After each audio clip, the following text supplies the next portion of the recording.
A tēnei te ruru e koukou nei, ki hai mahititi, ki hai maraka ko te upoko nui o te ruru tere kou. He pō, he ao, kaua te atihei, Māori ora. A tuatahi ki te wairua ko tahi me ona tini koa me ona tini mata. Ki te iho matua e tū hono nei tātou, ki kā mana, ki kā tapu o tai ao, o tira ko raki ki ruka, ko papa ki raro, ko tātou ki waika nui o ho tihei, Māori ora. A tēnei ka huri ake nei ka whakaaro ki o tātou huhua mate, ki te pauhereka waka o ngā tuki mata whāorua, kia koe e paua wirimu, koutou katoa ka karaka hia e hinenui te pō, he atua, he takata, koutou kia koutou e ka mate, tātou kia tātou ka kanohi ora o rātou mā, a tēnā rā tātou katoa.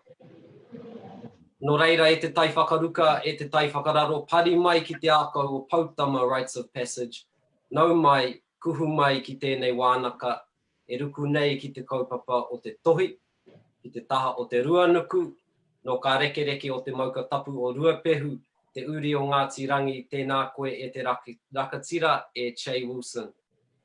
Tēnā koe, tēnā koutou. Che, welcome to our first webinanga, our webinaka, talking tohi, Rites of Passage with myself, Te Aki Coates, no kaitahu whānui, along with my koui, Kirialana Whakaangi, no te ati haunui a Paparangi, holding it down on the East Coast. Tēnā koe Kiri. Tēnā koutou. Also supporting us today is Rawunia Anderson of Ngāti Awa, Taranaki, Te Whānau Rua Taupare, from the metropolis of Te Teko, who's going to keep us ticking along and raise those many questions that come up in our Q&A section. Please direct your pātai there, Te Whānau. No reira, tēnā koe e Rawunia. Kia ora e te whānau. And before we kick into it, a little plug for the kaupapa of Pautama Rites of Passage. Our mahi is to support communities to lead rites of passage for their young people. Their tamariki navigating the passage from childhood through adolescence and into adulthood. The vision is Aotearoa alive with motivated, happy, resilient young people who feel connected to their culture, community and environment. We aim to bring out the best in our teenagers, celebrating their unique gifts and instilling a sense of belonging and belief in themselves. We believe Aotearoa can achieve this through revitalizing community-led kaupapa Māori rites of passage. Now, from what I understand, we share this vision with Che Wilson, an experienced Treaty of Waitangi negotiator, former Pouarahi of Iziwi, Ngāti Rangi, current president of the New Zealand Māori Party and expert in the field of mātauraka Māori. No reira, Che, tēnei anō te mihi nui kia koe. And if I may pass the rākau your way with the first question, in your understanding, what is rites of passage? Oi anō tēnā koe te aki o tira tēnā koutou, e ngā toa ene, kiri kōrua ko Rawunia, tatu atu kia koutou o karongo mai ana, e mātakitaki mai ana, tēnā koutou, kia ora ui tātou. Yeah, kia ora te aki, it's good to be here today to share a dream that I've had for some time, which is about how do we find, and like the olds would traditionally be testing the children to see what their skills are. And, you know, if you look at different writings, they'll say that by the time kua huruhuru ngā raho, those boys will already know how to wield a rākau, to see whether that's the expertise or not, and also to have learned how to use a kō. So that would have happened ka huruhuru ngā raho, and that's when you do another rite of passage, because he's entering into manhood. For the female, the same ceremony happens when she has a period, when she enters into her moon cycle. Ka rere te ikura, he karakia anō katakina. I think the key thing that's really important to highlight here is as the young man enters into manhood and the young woman enters into womanhood, the boy is dedicated to tamanui te rā. and the woman is dedicated to hina. And as I understand it, you are dedicated to hina, and you actually do the ceremony the next full moon after karere te toto. So you don't do it as soon as the toto runs, though in my family, the first time the toto runs, that night, she's given a hakari. Because it's a celebration that she's now a woman. The celebration that her house is now being prepared for her to be a bearer of the future.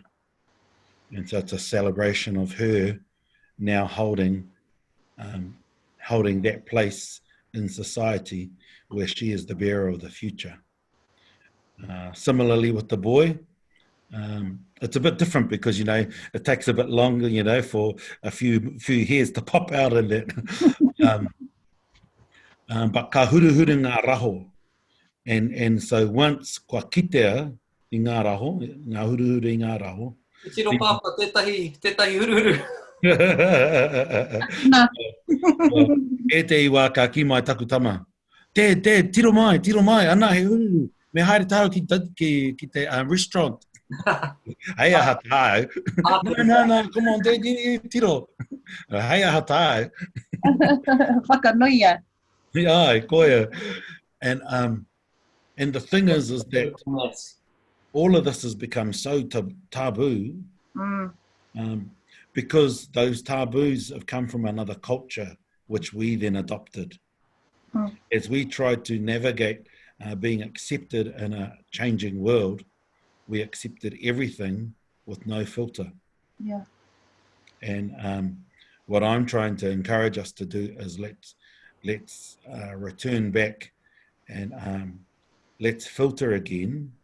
And it's a bit like muka and harakeke. Now, if you look at a flax leaf, that blade of flax has all this green on it. And to get to the best part of it, or the strongest part of it, you've got to strip that para. You've got to strip the green. What we have to do, and one of my cousins, he often says this, is the para's been put back on us. And so we have to strip the para off ourselves, go back to the true fibre. What I add to his kōrero is the challenge for us is that para is no longer green, but it's psychedelic and radioactive because it's eating away at us and it's so mixed up and confused, which is why we often then hate on ourselves and disbelieve. And so the more that we can learn different kōrero, learn stories and return back to the future, it will help us to, one, fall in love with who we are, and two, get back to being that strong fibre which will make us amazing again. So you dedicate the young girl to hina in the rako nui phase, and then you dedicate the boy to tamanui te rā in the otane phase. And the thing that's interesting about when you dedicate the boy to tamanui te rā is you take him down to the wai, you take them both to the wai, the women do their ceremony and their karakia, the men do their ceremony and their karakia, and then you take them back to the home or to the whare, whichever, and you celebrate, you call them back on, and you celebrate it. But the thing that I find intriguing, and I think it's amazing about our tupuna, especially with the young boys, is you dedicate the boys to tamanui te rā, so that you're injecting a memory into their bodies. Because there's a time for women where they go through their ikura, their mate marama, and then kaoti, and then they go through menopause. Whereas for the men, what happens to us is at a certain time in our lives, mid-age, we then enter into the pō. And we have this tendency to enter into the pō, often referred to as depression these days. But what it does do is when you inject a memory into the body through the tohi, and that memory is to tamanui te rā, when you then do karakia to help that person, you call on tamanui te rā, and the body's memory already has it in there. That's pretty, I think that's just genius. And because we surf the pō quite a lot as men, I think it's a genius tool. And similarly with women, because that maternal nature and the cyclical nature of hina, she is then given those tools to be able to observe the mood of her society, her hapu, which is why in a marae context, she sits in the maho, which is also called the roro, the roro of the house, where they observe everything, and they observe the mood of the society of the hapu, they observe the mood of what's happening on the marae, and they're often the ones that then correct it.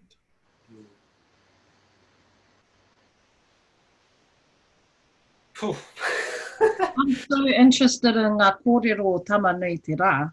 Ia koe kōrero mō ngā tāne, ka tai ki te pō, and you know, te nui ngō te wā, ka wariwari tātou ia tamanui te rā.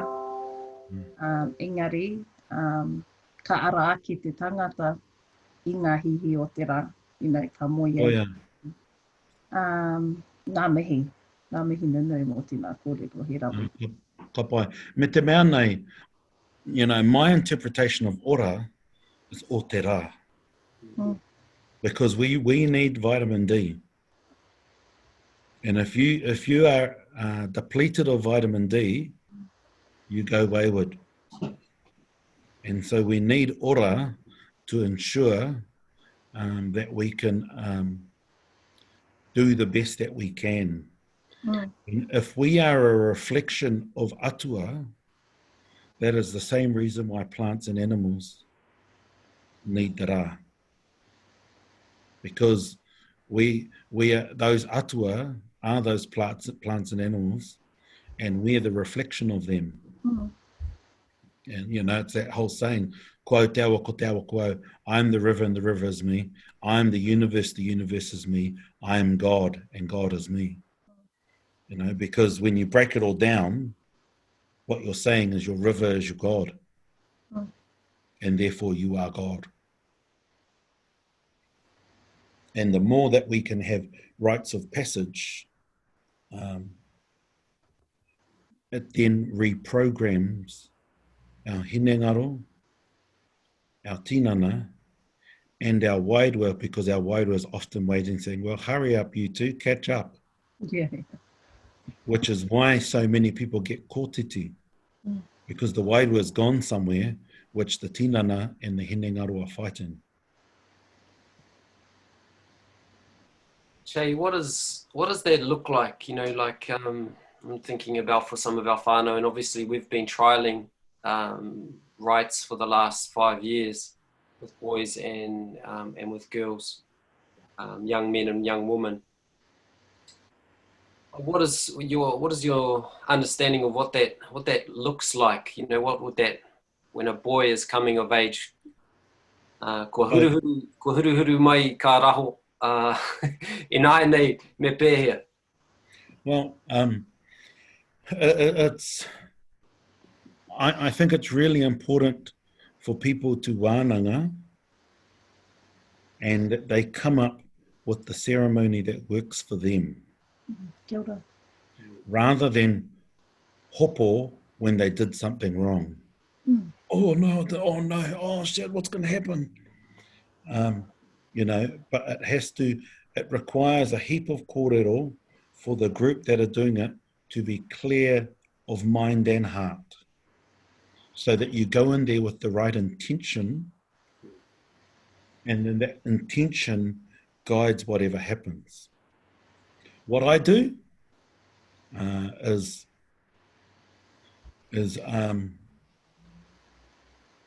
we gather the night before, we stay together, and then we wānanga, we prepare. But the other thing too is that the kids are prepared way in advance so that it's just talked about as if it's a normal thing that will happen.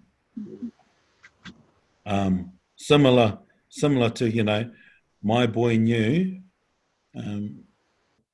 everything that his sister's going to go through, and she's also knows what he's going to go through, so that it's not a tapu thing, but it's a thing where they respect each other and they respect each other's bodies. And, you know, I come from a family of a heap of sisters, you know, and so Mum always talked about the female body to us boys, so that we knew how to help our sisters if we ever found our sisters, you know, in pain. And similarly with Mum through menopause and the pain that she went through, we had to help. And Mum always talked about that. And so for me, we gather the night before, we go through the wānanga, we try to get to bed early because we then raise pre-dawn. So it's all done so that by the time it's finished, we're then entering into Western dawn. So Māori dawn is all pre-sunrise. And you're waiting for the sky to change from black to dark blue. Mm. And if you're close to the sea, you'll hear one bird, that first bird that makes the tangi for the day. And you try and karakia before that bird, so that you can inform all your tuakana, on this morning, me, humanity, will take the first drink of the day. And so we start together. We'll usually have a woman do the karanga, and then we'll walk away. And her karanga in the night is a karakia. Mm. And, you know, because there's a whole heap of talk about women not doing karanga at night. Well, they're actually doing karakia. And they're doing it in the female voice. And then you go to the wai. If you've got a poo, then you blow the poo before the karanga, because that's the voice of atua. Mm. And then you go down to the wai. You go to a place that you know. Don't go to a place you don't know, just in case it's dangerous. And especially if you don't know it in the dark, you know, make sure you got all of these practical things sorted. And you then start the karakia. You immerse the young boys in the water, facing downstream, as they wash away their childhood. And then you turn them upstream and let them be injected, so that they are injected with all of the energy for the next phase in their lives. And it's a similar process for the woman. You know, you wash away your childhood and then you welcome your womanhood. And you do it as men, and I prefer to do it kiriko, because that's, you know, you face your atua as yourself, in your atua clothes, you know, and not empress, atuas. and as you face your atua in your natural state, it helps clear all of the rubbish. It helps clear all of the noise, so that you can focus in on the take at hand. And yeah, you just work through it all. You don't need to go kiriko, but you know it's over to that group and how you want to do it. But the more that we get used to being kiriko, the stronger we can become, because we've been so conditioned that naked is a bad thing, when actually it's just who we are. And we need to fall in love with ourselves with all our imperfections, so that we realize that anei tātou, this is us, and let's just deal to the kaupapa at hand and deal to it with the best intention and whakaaro that we can.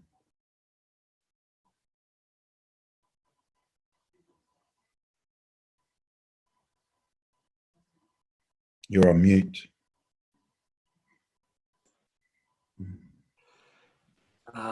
Kay, what do you, I'm just thinking about, you know, you are a he momo and your whānau as well. You know, this is a unusual experience in these times for a boy to go through such a rite, through such a ceremony, for a girl to be honoured with a hākari on her first time that she enters her moon time.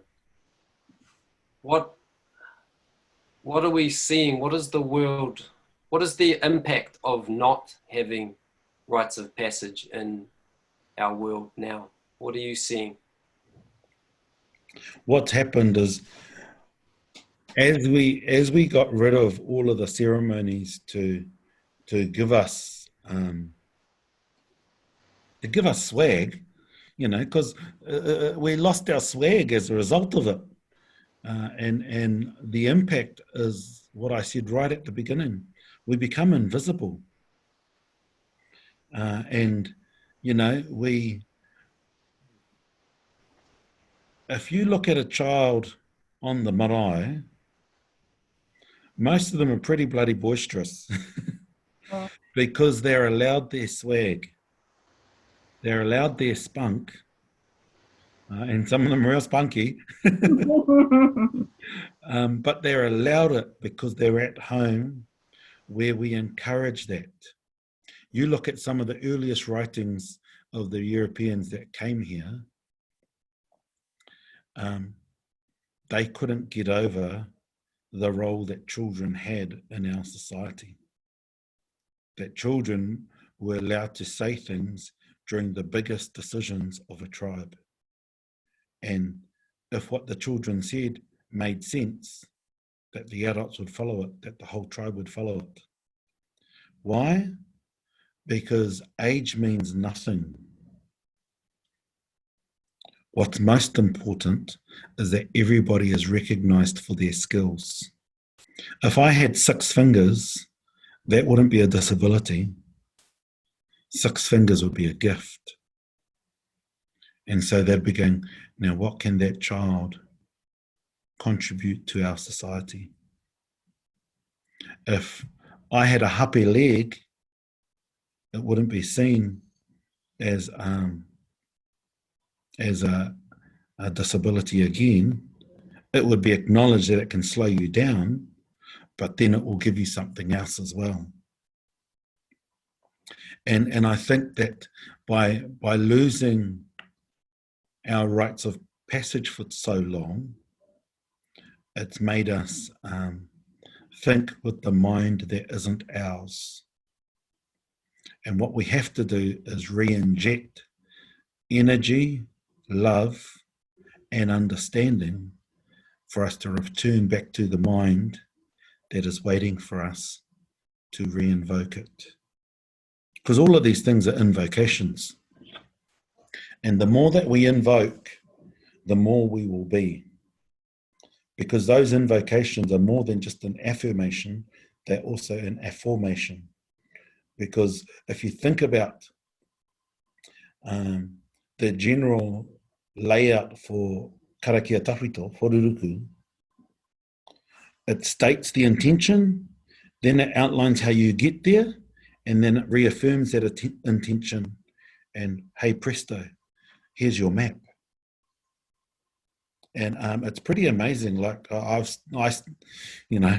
my pastime, I study karakia, and I'm continually inspired by the mantra that our tūpuna have, where they outline the aspiration, they then give you the map to it, and then they affirm it. And I went to Stanford University a few years ago. There's a group of Māori that went, and they couldn't get over how amazing our minds were when it comes to strategy. And I was talking to one of the heads of strategy at the business school, business and management school at Stanford. He's going, oh, how do you do this? Blah, blah, blah, blah, blah. And I said, oh, that's because of our incantations.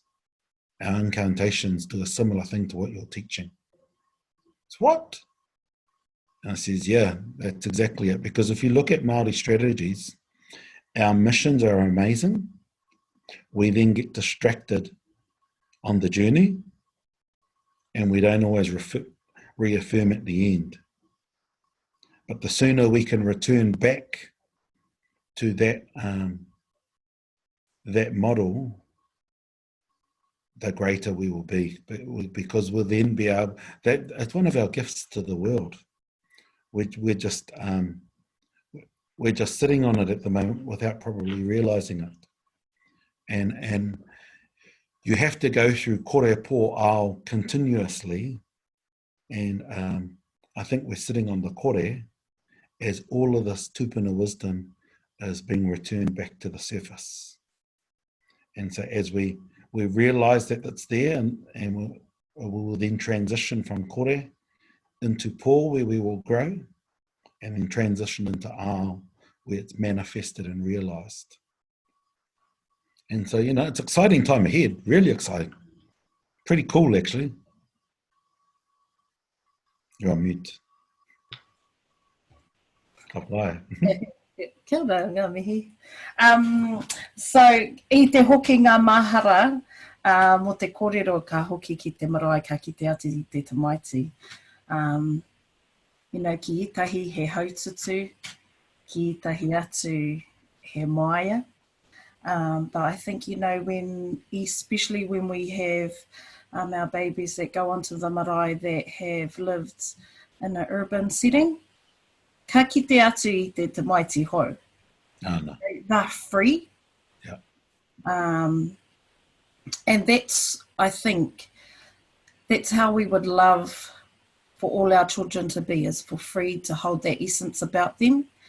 And also for the mātua, mama, papa, ngā ringa tautoko i te whānau, is how do we hold that about our babies? Because within time, when we're learning to be parents, we are comforted with pamphlets on how to be and how to raise our kids in a society. So watching our kids be free on the marae is something that we all really wish for. Yeah. It would be the same with us again, because we lose our essence and then we pick up all these roles that don't even make sense to us. Yeah, and that's why it's so important. The pamphlets are helpful if that's your thing, but we have to really consider as we go forward, do we really want to live Western lives where it's only one generation? Or do we want to return back to a way where we have many generations, multiple generations in a house or on a property, so that we can then start to do some cool things together? You see some of the models. There's the Turner family in Ngārua Wāhia. There's the Ratana family in Taitapu Christchurch. There's two great models of whānau putting all of their resource together in buying a block where there's one massive house or a few houses. And, you know, I think it's pretty cool. It sorts out daycare. Yep. You know, you pull your resources for kai. All of that helps to create a sustainable way to live. Yeah. And when you're also then reviving a range of practices and rites, that makes it easy as well, because you're sharing the burden of revival. Because revival can be very, very lonely. Yeah. Yeah, lovely. I jump in there. Just thinking about revival, and you know, rites of passage is something that I think can stir up maybe some fear in people around the practice. And I think, like you were talking before about karakia and hapa, was that the word you used? You know, the fear around getting it wrong. What would you say to those people that have some fear around reviving something such as rites of passage? Mahi anga mahi, hikitia hapainga kia marewa, ko te aroha I roto e. Nice little waiata from my childhood. Just do it. Just do it. And make sure your intention is right. Yeah. And even if it's an e tō mātou, focus in on your intention and do it. Yeah. Nau mahi a ngā mahi, hikitia hapainga kia mārewa, ko te aroha I roto e. Really simple advice in that waiata. And I think it's too easy for us to focus in on the problems all the time. But let's draw out our solution and aspire to the solution. Because if we focus in on all of the challenges and all of the problems of modernity, this modern world that has taken us down a really bad path, we feed that. Whereas what we should be doing is feeding the positivity and the aspiration. You know, we've been, as an iwi at home, we've got these karakia that we now chant and we say out in English as well at the beginning of each runanga meeting.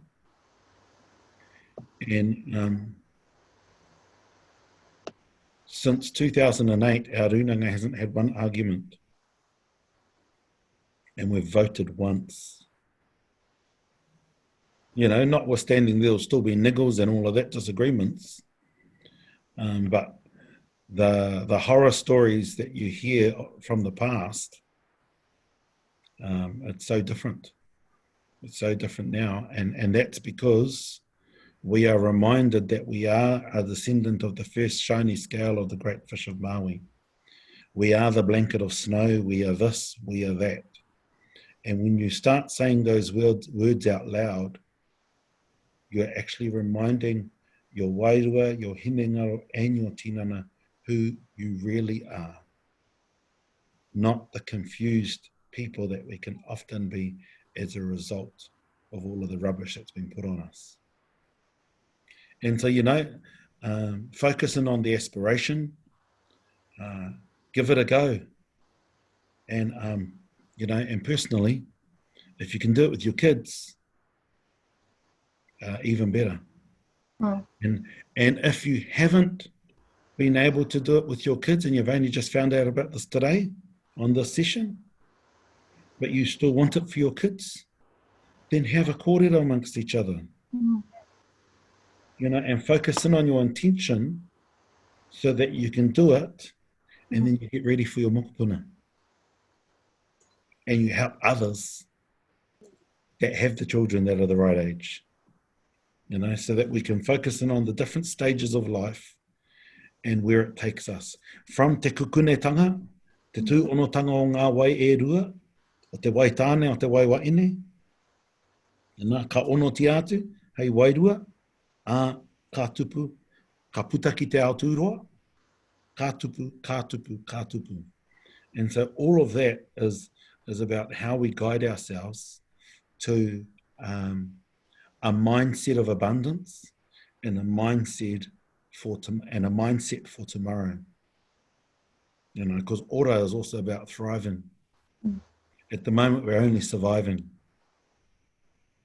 and only just. But the more that people consider and then practice things like rites of passage, wow, we'll be in a great place. Jay, a question from our whānau watching. How do we continue to practice our whānau values in a community that continues to be guided by Western ideals and influences? You create a bubble. You create a bubble, and we're all used to bubbles now. You know, you create a bubble where you interact with that world when you need to. Otherwise, you foster and grow another bubble. And then you will, once you start doing that, you'll actually meet others who are doing the same. This is a whole movement all around the country and all around the world of us all returning back to then go toward the future. E marunga anō I te tuku, with good intention, anō I te aroha. When you manifest really good things, the universe sends us really good things, and a lot of the time it's a listening ear. Yeah. And ki te wānanga I ngā kōrero me tōhua, whoever that listening ear is, ka pua wai. And if we're starting with our kids, and then, you know, when we have the wānanga at home, and all their friends come over, well, ki te noho pōki konei kei te hui tātou, it doesn't take long before the word gets around, and everybody loves the cool wairua. Yeah. Why would you not want to be a part of an awesome wairua? So if we can share that intention with our kids, and kia panoni anō I te whakaaro, because what is normal to them and their wee community of learning, this may be new and be embarrassed about, because, you know, pirangi te wānanga, kia aku I tēnei mea te tinana, te whakaute, I tētahi atu, but when we can have those conversations with the kids and manifest that with someone really cool, the wairua is just gonna bedazzle your bubble. Koinaka. And that's the thing, is that it's only lonely for a short time before we then go to an amazing place. And sometimes it's lonely because you're physically separated from others. But, you know, we've got so many tools now for us not to be separated. And we just have to use them and embrace them. You know, there are many people who are anti-Zoom, and I've been on Zoom for a few years now, and Skype and all of that stuff. And I've been suggesting, I think we should do this. And hell no. Next minute we have the old rahui on, and yeah, me Zoom tātou. And let's have a Zoom karakia, ne? No. And then our rā wairua, we're having a Zoom rā wairua. It's, you know, the thing is that we're adaptable, and some people really struggle with it. You can't do that. Well, then if we can't do that, then we can't also have a tangi at a house, because tangi's only supposed to be at a marae. See, and I think we put up limits which aren't our tupuna limits. These are limits that have all come from Western influence, because the Westerners have told us, and we then believe, whether we realize it or not, and often it's not conscious, but we then believe what they've told us our culture is, we believe that to be true. But most of the time it's a load of rubbish. So even just this whole emphasis on a pepeha must start with a waka. No, it doesn't. A pepeha starts however your people say it starts. you know, but we've tried to standardize things as a result of the Western system, you know, and which is why I steer away from this whole idea of mātauranga Māori. For me, there's no such thing as mātauranga Māori. It's just kōrero. Kōrero tuku iho. Otherwise, we're comparing it potentially to something greater or something that's more common. How no? How no? Anei te ao. Anei te ao. Can I probe your kōrero tuku iho? This is from Raywin. Rāmeka tautoko rawa hau I ngā kōrero mo hina rau ko tamanui te rā. There are many stages from birth. What are they? For instance, we call our young girls hineriki, and then they become kōtiro, then wahine. Do you have any kōrero from kākano to embryo to pepi, etc.? Yeah. So if you look at my understanding, and as it was said to me by some of the kuia from home, there are 7 stages in the Pautama pattern. From the kukunetanga, from conception, through to whānautanga, and then it goes through until wairuatanga. And so those 7 stages all outline different parts of your life. So conception, where the 2 wai join together, and then that includes the rea, the embryo. The rea inside the kōpū, kāhua, he tamaiti, kāputa, ki te ao. So that's number 2. Number 3 is this puberty change. And then number 4 is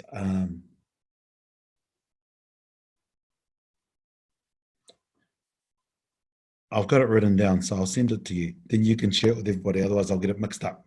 But number 4 is then that changing time when you're actually ready to start having children.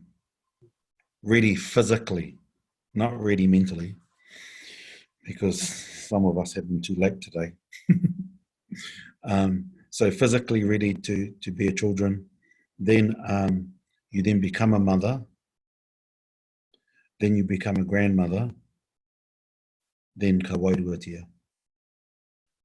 Oh yeah, that's 7. Yeah, so that's the stage of grandmother or grandfather.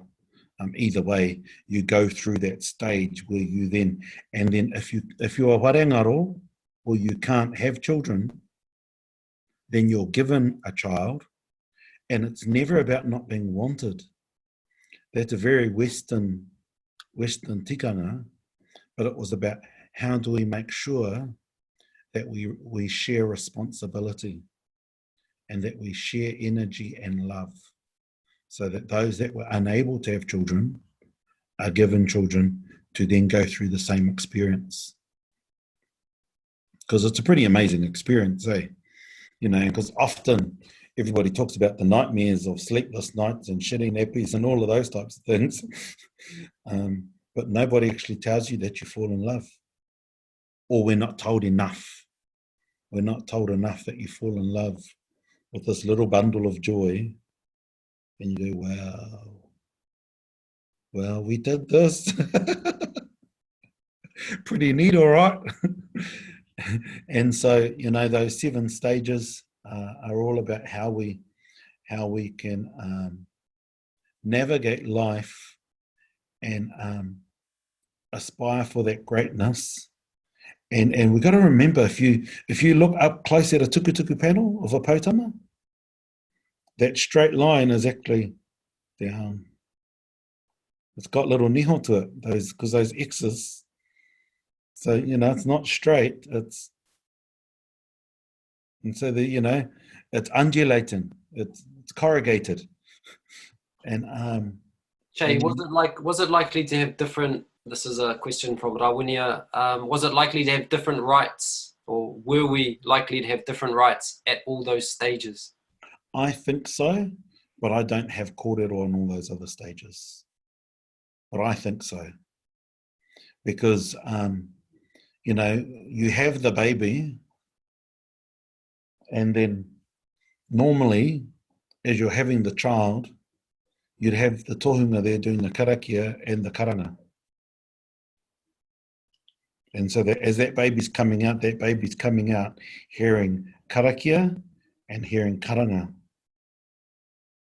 You know, you'd hear the nana going, wakaputa mai rā, whatever the words are. E tama ki te hae ao, ki te ao marama, ki te ao tūroa e. You know, and that's a really classic example. Because when you see the mahunga and baby's ready to come out, wakaputa mai ana ki te whaiao, that baby's right there in whaiao. Then the head comes out, ki te ao marama, then the whole body comes out, ki te ao tūroa. You know, and it's a classic example of where those words literally are saying what's happening.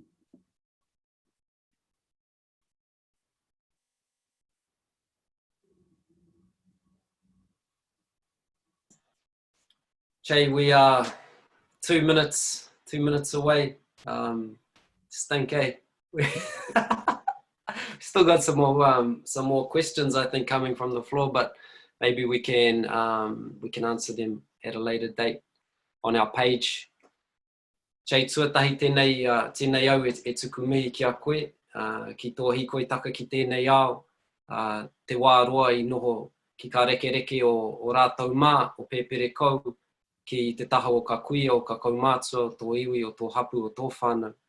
A tēnei mātou o pautama e mihi nei ki a koe, o tirāko tō whānau.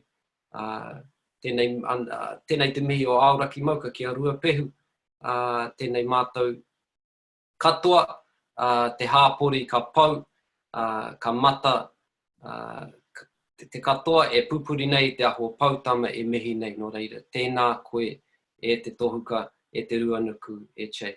Nei rā te mihi. Tēnā koe te aki, tēnā kōrua ko Kiri, koutou ko Rāwinia, koutou o tēnei kaupapa me I kauatu ana ki a koutou. Kupu waka mutunga māku, because I can see I've got 1 minute, and there's a question up there around takatapui. Have your kōrero. Have your kōrero, focus in on your intention, and make it work for you and your whānau, for you and your community. And that's the most important thing with all of this stuff, is making sure it works. And you know, there's a heap of examples in the islands around our cousins and takatapui, and so don't be shy to look into that. You know, the fact that he takatapui te taro, and so te rā kai, te taro, he takatapui aia, e aiki ngā kōrero I Hawaii. Ana, me te marama tonu ko te peka ki konei, me te aihe, he takatapui rāua. So we've just got to make it work and find some ways to ensure that we are caring for each other and that we are clear on our energies so that we don't mix our energies up, but you acknowledge that energy for that time in transition. If your energy changes over time and you go another way, then you have to reset to that energy, and you then reset to another energy if things change in your life. Kati, kura ipe. Tēnei ka mihi atu, good to see you, cousin Lisa, online. Hoi anō, koutou katoa, tēnā koutou, rire au, pai mārire.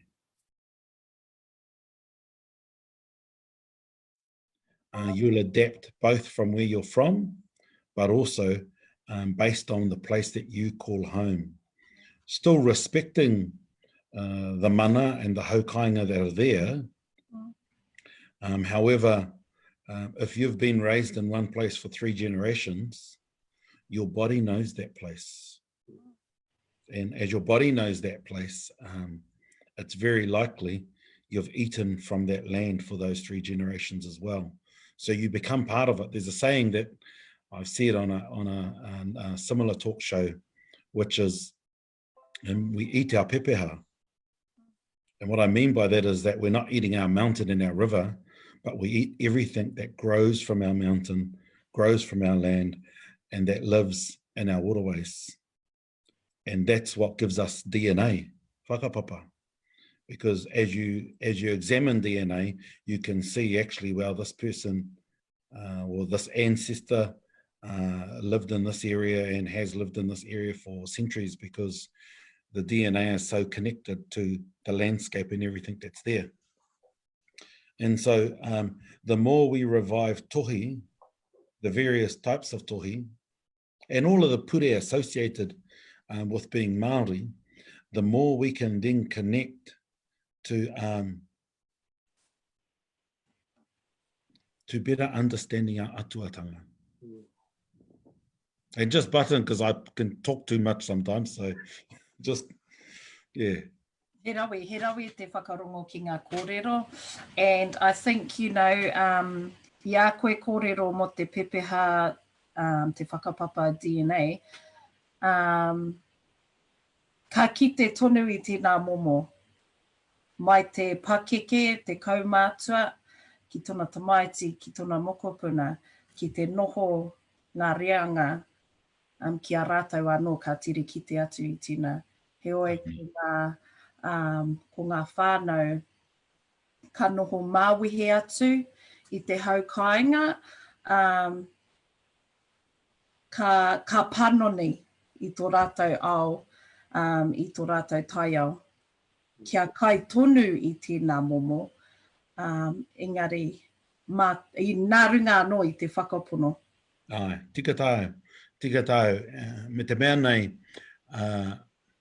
ko ngā kai o tōro koia oki ko o atua. Ana, ki te tiro ake ki a tāua, o te awa, ko maru tō tātou atua nui.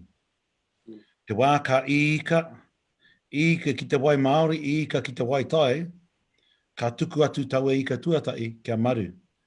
Ara i te mea ka tuku atu kia tangaroa, atua kei te wai tai pēr, engari ka tuku atu ki maru i ngā wā katoa i te mea ko maru, te atua o mātou o nganui, o mātou o Aotea. Me te mea nei, koia ko te atua i te wai, koia te atua i te ua rere, e ono atu ana kia re ua. E ono atu ana kia tama i te ao mārama. Katoa ai aronga. Nā, ki te tarapeke atu, ki te rere atu ki wā ike, e atu anō. And so I think that's why it's important to ensure that whatever rites of passage that people are reviving, that it has a context and is connected to how you see your world, because then that helps us to lean into our local areas and the specific environmental indicators and aspects that can guide us.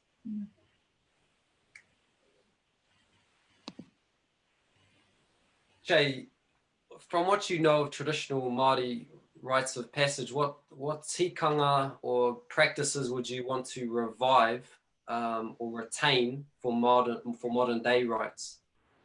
Yeah, so wakarite. Well, what are the different wakarite that used to happen back in the olden days, e koe? And so she gave me some context there. And so I think we've got to ask the right questions when we're talking to our olds. But also, many of them practiced these practices, but they used Christian karakia, but the practice wasn't Christian. And so you've just got to, I think sometimes people get too pure, and just because it's a Christian karakia, they don't think it's Māori, but it's still Māori. And so there's the tohi tāngaingai and the tohi raukena, which, as I know them, and people will have their own different kōrero, but as I know the tohi tāngaingai is done at birth, which connects the child tāngaingai atu ki tōna taiao, ki te ao tūroa e tūnei. And then the tohi raukena, after you've done the tāngaingai, is te hono atu ki ngā wakapapa matua o taua tamaiti. And so, you know, you will go to the highest lines, not your localized line. You know, otherwise you'll be there forever. And so those tohi are done, or that ceremony is done where it's combined at birth. Then, or you know, near after birth. Then the next one is for a male, te waka huruhuru ngā raho. And like the olds would traditionally be testing the children to see what their skills are. And, you know, if you look at different writings, they'll say that by the time kua huruhuru ngā raho, those boys will already know how to wield a rākau, to see whether that's the expertise or not, and also to have learned how to use a kō. So that would have happened ka huruhuru ngā raho, and that's when you do another rite of passage, because he's entering into manhood. For the female, the same ceremony happens when she has a period, when she enters into her moon cycle. And ka rere te ikura, he karakia no katakina. I think the key thing that's really important to highlight here is as the young man enters into manhood and the young woman enters into womanhood, the boy is dedicated to tamanui te rā, and the woman is dedicated to hina. And as I understand it, you are dedicated to hina, and you actually do the ceremony the next full moon after ka rere te toto. So you don't do it as soon as the toto runs, though in my family, the first time the toto runs, that night, she's given a hakari. Because it's a celebration that she's now a woman. The celebration that her house is now being prepared for her to be a bearer of the future. And so it's a celebration of her now holding that place in society where she is the bearer of the future. Similarly with the boy, it's a bit different because, you know, it takes a bit longer, you know, for a few hairs to pop out in that. But ka huruhuru ngā raho. And so once kua kitea i ngā raho, ngā huruhuru i ngā raho. Te tiro papa, tētahi huruhuru. E te iwa ka ki mai taku tama. Te, tiro mai, ana he hururu. Me haere taro ki te restaurant. Hei aha tāu. No, come on, te tiro. Hei aha tāu. Whakanoia. Ai, koia. And the thing is that all of this has become so taboo. So many people get kōtiti because the wairua has gone somewhere which the tinana and the hinengaru are fighting. Jay, what does that look like? You know, like I'm thinking about for some of our whānau, and obviously we've been trialing rites for the last 5 years with boys and with girls, young men and young women. What is your understanding of what that looks like? You know, what would that, when a boy is coming of age, ko huruhuru mai ka raho inai nei me pēhea? Well, I think it's really important for people to wānanga and that they come up with the ceremony that works for them. Kia ora. Rather than hopo when they did something wrong. Oh no, shit, what's going to happen? You know, but it requires a heap of kōrero for the group that are doing it to be clear of mind and heart, so that you go in there with the right intention, and then that intention guides whatever happens. What I do is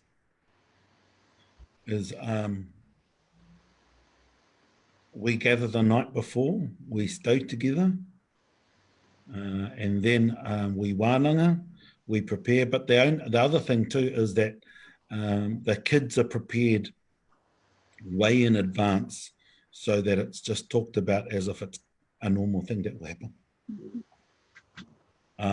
Similar to, you know, my boy knew everything that his sister's going to go through, and she's also knows what he's going to go through. So that it's not a tapu thing, but it's a thing where they respect each other and they respect each other's bodies. And, you know, I come from a family of a heap of sisters, you know, and so Mum always talked about the female body to us boys so that we knew how to help our sisters if we ever found our sisters, you know, in pain. And similarly with Mum through menopause and the pain that she went through, we had to help. And Mum always talked about that. And so for me, we gather the night before, we go through the wānanga, we try to get to bed early because we then raise pre-dawn. So it's all done so that by the time it's finished, we're then entering into Western dawn. So Māori dawn is all pre-sunrise. And you're waiting for the sky to change from black to dark blue. Mm. And if you're close to the sea, you'll hear one bird, that first bird that makes the tangi for the day. And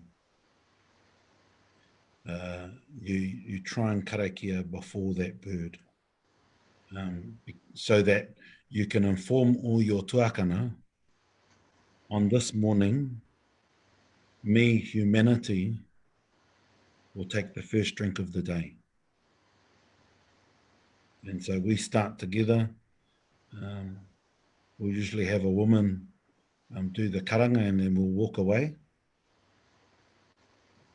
And her karanga in the night is a karakia.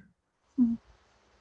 And, you know, because there's a whole heap of talk about women not doing karanga at night. Well, they're actually doing karakia. And they're doing it in the female voice. And then you go to the wai. If you've got a poo, then you blow the poo before the karanga, because that's the voice of atua. Mm. And then you go down to the wai,